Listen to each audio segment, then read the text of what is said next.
મોરબીના રવાપર લીલાપર રોડ પર સમસ્ત મચ્છુ કાંઠા રબારી સમાજનું ભવ્ય મહાસંમેલન યોજાયું। ત્યારે સમાજમાં વ્યાપ્ત દીકરી વિક્રય જેવા કુરિવાજોને નાબૂદ કરવા માટે ઐતિહાસિક સામાજિક બંધારણ જાહેર કરવામાં આવ્યું। નવા નિયમો મુજબ સગાઈમાં રોકડ રકમ વધુમાં વધુ 3 લાખ અને ઘરેણા મહત્તમ 7 તોલા જ રાખી શકાશે। જો કોઈ આ નિયમ તોડશે તો તેની પાસેથી 1 લાખનો દંડ વસૂલવામાં આવશે।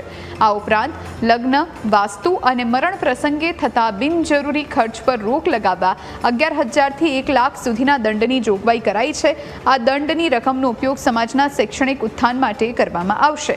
કાર્યક્રમમાં હાજર સંતો મહંતોએ તમામ લોકોને આ સામાજિક બંધારણનું સ્વૈચ્છિક અને ચુસ્તપણે પાલન કરવા આહવાન કર્યું છે।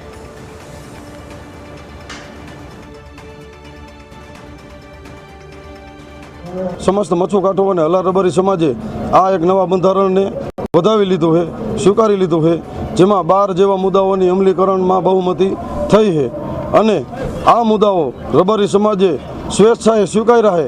છતાંય કોઈ આ મુદ્દાઓનો ભંગ કરશે તો અમારા સમાજ તરફથી ધારાધોરણ મુજબ જે દંડ નક્કી કરવામાં આવ્યા છે તે દંડ સમાજની સાથે એને ભરવા પડશે અને શક્ય જરૂર પડશે તો એમાં સમાજ એને ઘણું બધું સમજાવશે। અને આ સમાજ આ સમરસ યુવા સંગઠન જે રહ્યું સમસ્ત મચ્છુ કાંઠા રબારી સમાજને હાલાર રબારી સમાજને શિક્ષણ ક્ષેત્રે ખૂબ આગળ વધે અને સંગઠિત બને અને સારા કાર્યો કરે એવી એક પ્રેરણારૂપ યુવા સંગઠન બની ગયું।